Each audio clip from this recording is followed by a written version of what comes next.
Hey, meet me in Daniel chapter 3 today. If you got a Bible, you can open up or power up Daniel chapter 3. This is week 3 through the look of a life, this guy named Daniel, and what it looks like to be a faithful presence and even to make forward progress in the middle of a world, in the middle of a culture that sometimes feels like a current that's pulling against you. And Jay mentioned it the first week when he introduced the series in Daniel. One of the things that I think is cool about this series is that a whole lot of us learned a whole lot of these stories as kids. In fact, for some of you, if you're of a certain age, you begin to realize at some point when we start talking about Daniel, you're having to do some mental work to not picture Daniel as a baby cucumber with a headdress. Is that anybody else? So, I know some of you didn't grow up with VeggieTales. I'm so sorry. I know Bluey is a big deal these days, maybe Peppa Pig. You just need to know those are only cheap imitation substitutes of Bob the Tomato and Larry the Cucumber. And I really mean that from my heart. I said what I said. I'm sorry for you. Even if you didn't grow up with VeggieTales and learning these stories that way, the chances are you learned these stories as a kid. Maybe even if you're not a church person, you've learned some of the stories about Daniel, and that's great, and it's hard. One of the hard things about that is when we learn these stories, and sometimes learn them really well as kids, we forget that they're more than just children's stories. Like we can just keep them there as children's stories with nothing more than a great message and a moral at the end that teaches us to be good people. Stories sort of like, the tortoise and the hare, or the boy that cried wolf. And these stories are not that. At least not just that for us. Stories of Daniel and his friends are stories that could not be more relevant to the grown-ups in the room during this exact cultural moment we're in. Last week we said where two different currents crash into each other, currents that come from different directions and have different densities and measure different temperatures. When they collide, how do we stay afloat? Much less how do we stay aimed in the right direction in a world that's filled with nationalism and cancel culture, extremism, radicalism, what feels like the full-on retreat from morality on several different fronts. And I didn't just pick those things out of thin air. They are all right here as the backdrop to the story that we're going to talk about today that many of us learned as children. It's one of the things that I love about the book of Daniel. It holds up, and it's got layers. Like it works for the kid who needs an answer to the question, what are you scared of? It also works for grown-ups who find ourselves needing to ask the exact same question at a radically deeper level within us. Let me just ask you the question, and then we'll look at the story. Okay, here's the question. Will the thing you are holding on to be strong enough to hold you? Will the thing you're holding on to be strong enough to hold you? So this is Monkey.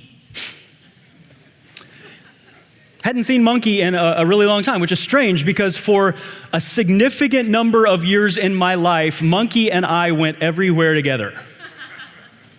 The truth is, in fact, looking at you may not believe it, looking at him, he may not look like much, but Monkey for a really long time was the thing that was standing between me and bad guys, between me and bad weather, and between me and bad dreams. It was Monkey. Kind of seems silly now looking back. But if you told me then that there would come a day where I would have to dig through boxes to locate Monkey and find where he is, well, you wouldn't have told me that because that's the kind of thing that bad guys say, and Monkey was always there standing between me and people like you who say things like that.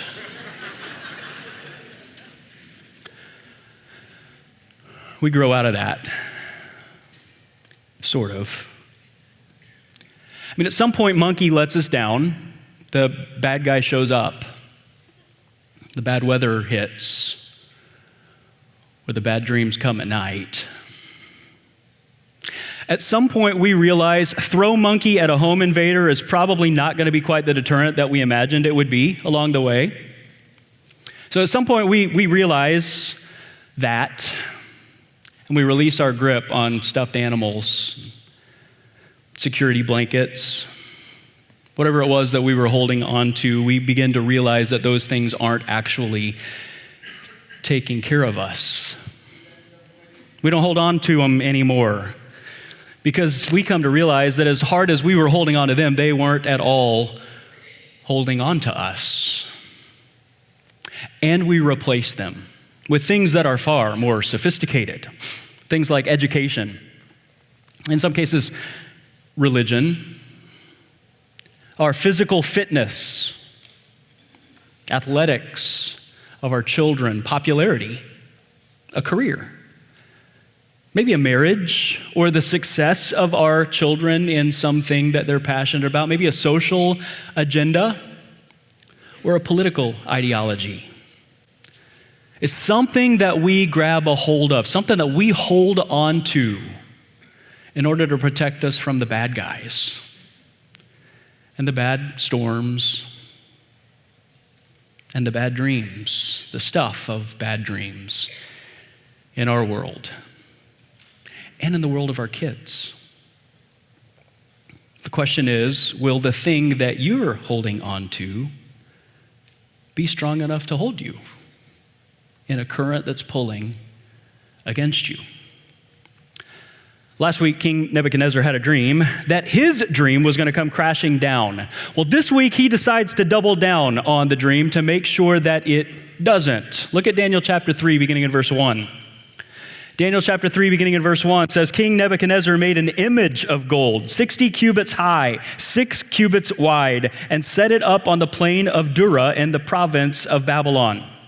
He then summoned the satraps, prefects, governors, advisors, treasurers, judges, and magistrates, and all of the other provincial officials to come to the dedication of the image that he'd set up. So the satraps, prefects, governors, advisors, treasurers, judges, magistrates, and all the other provincial officials assembled for the dedication of the image that King Nebuchadnezzar had set up. Check this out. And they stood before it.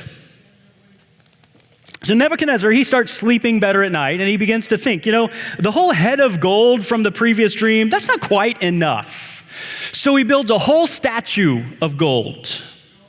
He sets it up just outside of Babylon so that anybody coming to Babylon and anybody leaving Babylon could know what Babylon stands for. Remember, this may have actually been a statue of Nebuchadnezzar, but it's probably not. There's evidence all throughout the passage that it's just a statue that represents the ideal, the ideology of Babylon, so that everybody can see it. It's kind of like the Statue of Liberty. Doesn't represent an actual person, it represents an ideal or an ideology. So far so good in this passage, right? But let me show you something cool and really uncomfortable. Okay, this is the Babylonian version of patriotism. That's why I like the Statue of Liberty analogy. It's just statue that's sitting on an edge of a country so that anybody that leaves and anybody that comes in can see what the country values, what it stands for, what its ideals are, who it aspires to be. Give me your tired, your poor, your huddled masses longing to breathe free. Anything wrong with that? Anything wrong with a country having visual reminders of what we want to be known for, the kind of nation we aspire to be, the things that we're proud of, that we would visit, that greets people on the way into our country? Anything wrong with patriotism? Absolutely not. In fact, it's honorable. So fly the flag. Thank all the veterans. Sing the Star-Spangled Banner at the top of your lungs. Go see the Statue of Liberty and stand there and think about the values and the ideals and the ideologies that we hope for this country and we hope for other people to see and to experience, to live into those values for generations. Have your neighbors over for ice cream this Friday night. It's Flag Day. Throw a party. Stay with me. Patriotism's fine. It's honorable. No lines have been crossed in this passage. Verse 3 ends by saying, everyone shows up and stands there before the representation of the nation's ideal. You see all that? Keep reading. Verse 4. Then the herald. Okay, so the herald is the person whose job it is to announce the news. So not a stretch. Picture Rachel Maddow or Tucker Carlson. Whichever herald is on the other side for you. It'll help keep the picture relevant in your mind. The herald loudly proclaimed, nations and people of every language, this is what you are commanded to do. As soon as you hear the sound of the horn, the flute, the zither, the lyre, the harp, the pipe, and all kinds of music, you must fall down and worship the image of gold that King Nebuchadnezzar set up. Whoever does not fall down and worship will immediately be thrown into a blazing furnace. So patriotism here takes a turn, right? It's no longer just standing before the ideal, valuing and honoring an ideology. The command of the herald and the current of the crowd is to go further than that. To go to the point that it is impossible to distinguish between valuing an idea or an ideology and worshiping it as an idol. So let me give you a definition of idol. Actually, let me give you Tim Keller's definition of idol. I think it's one of the best ones I've read. He says this, an idol is anything more important to you than God. Anything that absorbs your heart and imagination more than God. Anything you seek to give you what only God can give. A counterfeit God is anything so central and essential to your life that, should you lose it, your life would hardly feel like living.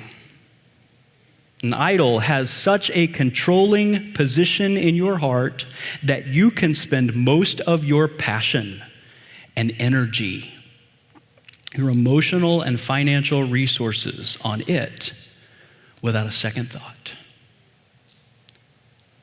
You have any of those these days that you're holding on to? That's the current of the culture here in Daniel chapter 3, isn't it? And notice, because it's the same thing in our world. It's not primarily about the statue itself. It's about the Babylonian ideal or ideology the statue represents. So follow this. The herald commands and the current follows. And it's impossible to tell if the people there around the ideal are worshiping the ideals or the ideology of the country, or if they're just ideals and values. So this has moved beyond patriotism to something called nationalism. Is that a thing in our world today? Now, hang on just a second before you hit send on the email. Let me see if I can make everybody uncomfortable at the same time, okay? We hear a lot about Christian nationalism today. This passage applies to that. That's real. It's real in our world and in real time. And being a faithful presence in our world, like Daniel and his friends in theirs, demands we avoid Christian nationalism. And also, for some of the others of us, think about how we've defined nationalism. When it's impossible to tell if you're valuing or worshiping an ideal or an ideology in the culture. So notice, there's a secular nationalism in our world today as well, isn't there? There's a sexual nationalism in our world today, isn't there? We don't always call it that, but think about the similarity. There's this current in our world that you bow down before our idea. And if you want to belong, if you want to stay here, you have to bow down before our ideal. You can't just honor it. You can't just value it. You've got to worship it if you want to stay. And if you don't bow down and worship it, we're going to cancel you and throw you in a furnace. So notice what this is. Notice what it's also not. I mean, we've already said nationalism's not the same as patriotism. It is also not the same as saying that our faith should not influence our politics and our way of being in the world. The whole point of the book of Daniel and these guys' 4 stories, their example is to show how they were a faithful presence in influencing a pagan, wicked culture where they had no political power. It's not that we shouldn't allow our faith to influence our politics or to influence our ideals and our ideologies that we honor. It's that we can't ever allow the two to be indistinguishable in our own hearts or in our postures publicly. So to say it another way, we can't ever be confused or confusing about what we're clinging to keep the bad guys away or the bad storms away or the bad dreams away. That was the point of Nebuchadnezzar's dream last week. It'll be the point of his dream next week. And it's the example of these guys right here in Daniel chapter 3. I may value the king and the ideology of a country. I may vote for a king and the ideology of a country. I will never venerate a king or the ideology of a country. There will be a clear line in private and when necessary in public between what I will be for and what I will bow for. That's right here in the middle of this story, isn't it? Like I can't be faithful to the story without putting that out there in front of you. So I don't know what that is for you. Whether it's a political party or platform, or it's a person in your life or in the world, a personality, an agenda, an ideal, an ideology, where because of the voices that you hear or the current that you're caught in, it's a struggle for you to distinguish between what you value and what you worship. It doesn't have to be politics.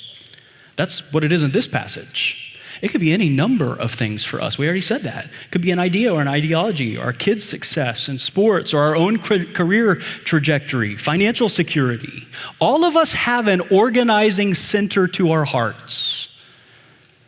The kind of thing that we make our decisions around, the things that we live for, the things that we're willing to die for, the things that we'll stand for or sacrifice for. The things that we orient our lives around and hold on to so that our lives will go well and our lives will have meaning and our kids and their kids can have hope. Whatever it is. The question that this story invites every single one of us to examine, will that thing you're holding on to be strong enough to hold you? Last week, Nebuchadnezzar's dream showed that the Babylonian ideal of power and control and splendor and glory was far less stable than he thought. This week, Daniel's friends show us a much more stable anchor for our lives. Back to the story. Cable news personality says, bow down before the ideal, verse 7. Therefore, as soon as they heard the sound of the horn, flute, zither, lyre, harp, and all kinds of music, all the nations and the people of every language fell down and worshiped the image of gold that the king Nebuchadnezzar had set up. Just imagine that picture. There were hundreds, probably thousands and thousands of people out there in the plains of Dura who hit the deck as soon as the music played. Thousands of them. Minus 3. These 3 guys were the only 3 out of perhaps hundreds of thousands of people who did not bow to the pressure.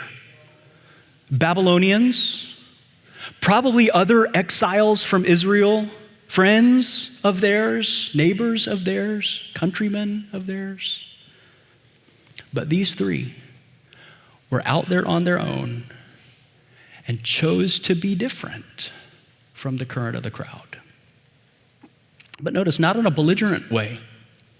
As far as we can tell, they didn't organize a rally.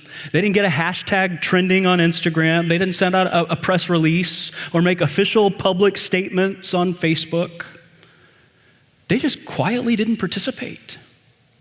Jealous astrologers had to turn them in. The astrologers go to the king. The king flies into a fury. The cancel mob comes for these guys, drags them in front of the king, and the king gives them a second chance. Like, that's surprising if you think about any of the politics of that day. It sure seems like these guys have some kind of standing with the king. They've got some kind of influence. And it seems like they can keep their influence, their standing, if they'll just compromise on this one little thing. So put yourself in their shoes for a second. Think like we would think. I mean, don't cause ripples, guys. So what if the rest of the world believes that your God is the exact same as their God? You know he's not. He knows he's not. What's the harm? And they could justify it to themselves like we do for ourselves, like, hey, Nebuchadnezzar's actually on your side. He's trying to help. He's trying to meet you halfway, you know? He didn't have to give us a hearing at all. We've got a platform with the king that we won't have anymore if we're dead. If we hold to these convictions, I mean, look at the crowd. Everybody's going to think we're weird. And they're probably going to think that our God is weird too. We need to make God look good by looking like everybody else. Here's the problem with that. Nobody ever stood out by blending in. These guys were more interested in making their life count than keeping their life comfortable. And we need more people like that in our world too. Look at verse 16, how they respond. Shadrach, Meshach, and Abednego, VeggieTales, Rack, Shack, and Benny, replied to the king, King Nebuchadnezzar, we don't need to defend ourselves before you in this matter. If we are thrown into the blazing furnace, the God we serve is able to deliver us from it, and he will deliver us from your majesty's hand. But even if he does not, we want you to know, your majesty, that we will not serve your gods or worship the image of gold that you have set up. What is it they're holding on to hold them in this moment? Well, borrowing from J.D. Greear, 3 things. No matter what, they say, I believe that God can. I expect that God will. I will trust him even if he doesn't. And here's the thing, holding convictions like that is really hard because they're never just held on paper. Convictions like this are never just held in theory. They're not just held by changing your profile picture on Facebook. Convictions like this are only ever revealed when they're tested. For most of us, we don't need a test as severe as this one to show us and to show others that the thing that we're holding on to may not actually be the thing that we're claiming to hold on to. Here's the other thing. Convictions like this are usually only revealed best when they're tested. Convictions like this are held at best in community. Do you notice the pronouns there in verse 16? These guys say, we do not need to defend ourselves before you in this matter. If we are thrown into the blazing furnace, the God we serve is able to save us from it, and he will rescue us from your hand, O king. But even if he does not, we want you to know, O king, that we will not serve your gods or worship the image of gold that you've set up. Look, one of the greatest gifts that God can give a person trying to live against the current in our world is other people who are holding on to the same things. Have you seen those videos maybe on YouTube where somebody's caught in a rip current at the beach, or maybe caught in a flash flood in traffic, and people all one by one grab a hold of each other and they grab a hold of a solid thing, and it's the only way that they can stay standing? That's the same thing you see here. That's why we're constantly begging you to find community at Doxology. It's why we constantly begging you to find a group in your neighborhood of people who are following Jesus in real life, in real time together. Because when someone near you or you find yourself in the current, whatever the current is, it's sure great to not have to drive across town to find them. It's also great to not have to start searching for it when you're already being carried downstream. Brian said it this way this week: you need your crew before your crisis. Because convictions like this are a whole lot easier to hold in community. Look what happens to these guys. I believe that God can. I expect that God will. And then it sure looks like in the story, God doesn't. Verse 19. Then Nebuchadnezzar was furious with Shadrach, Meshach, and Abednego, and his attitude towards them changed. He ordered the furnace heated 7 times hotter than usual and commanded some of the strongest soldiers in his army to tie up Shadrach, Meshach, and Abednego and throw them into the blazing furnace. So these men, wearing their robes, trousers, turbans, and other clothes, were bound and thrown into the blazing furnace. The king's command was so urgent and the furnace so hot that the flames of the fire killed the soldiers who took up Shadrach, Meshach, and Abednego, and these 3 men, firmly tied, fell into the blazing furnace. Notice how often the passage mentions the fact that they were tied up as a show of strength, Nebuchadnezzar's strength. Remember, that's the thing he was holding on to, and the thing that he demanded that they hold on to as well. The shows of his strength, come what may. The thing that he's holding on to, the thing that's holding them, sure appears to be stronger than whatever they were trusting and whoever they were trusting before, as they fall into the furnace. Okay, so pay attention to that. If you're in the furnace these days for one reason or another, maybe you haven't fallen in the furnace as some kind of God's punishment against you. Maybe you've fallen into the furnace to set you free from the things that were holding you in this world. That's what happens to these guys. The furnace was built in such a way that Nebuchadnezzar could watch what was going on. And he's shocked as he looks into the furnace from a distance. Instead of seeing just 3 guys there in the furnace, he sees 4. And he reports that one of them looks like a son of the gods. It's obviously an angel, probably, if you're an Old Testament scholar, the angel of the Lord, the pre-incarnate Jesus.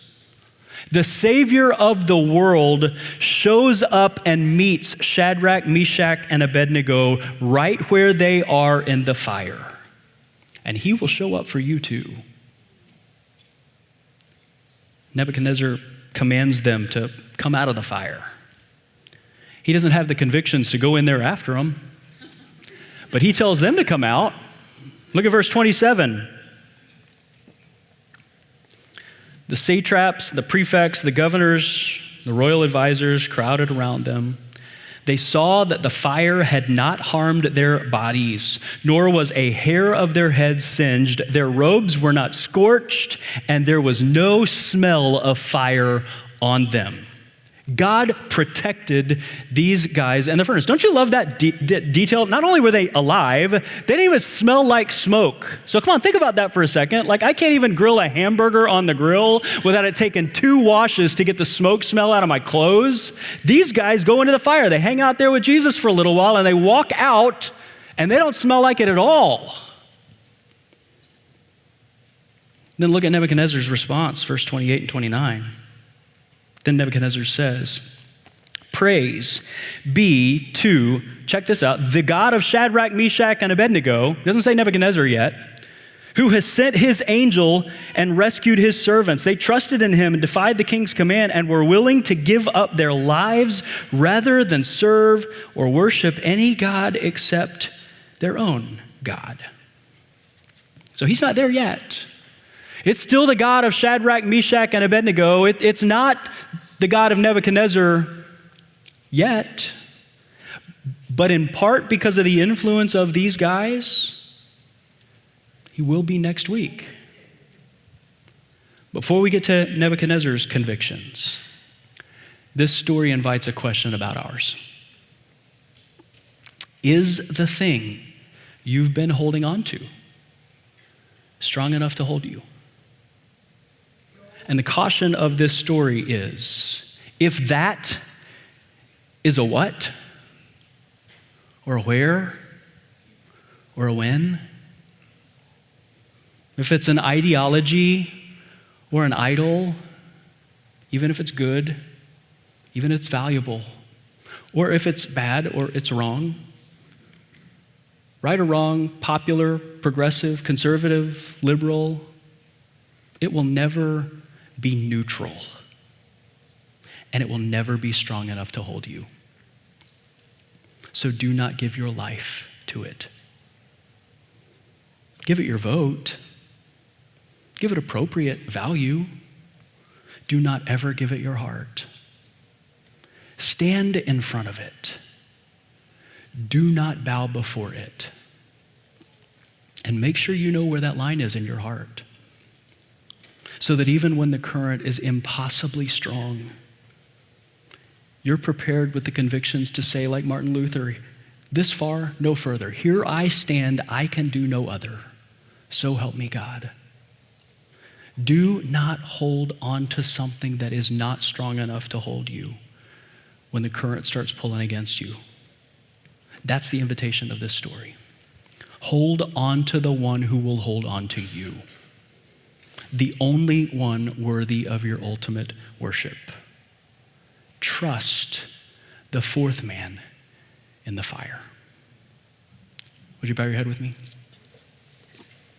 Father, I want to pray for the person that's come to this place this morning and realize that they have been holding on to all the wrong things to keep the bad guys away and the bad storms from them, to keep their bad dreams from ever happening.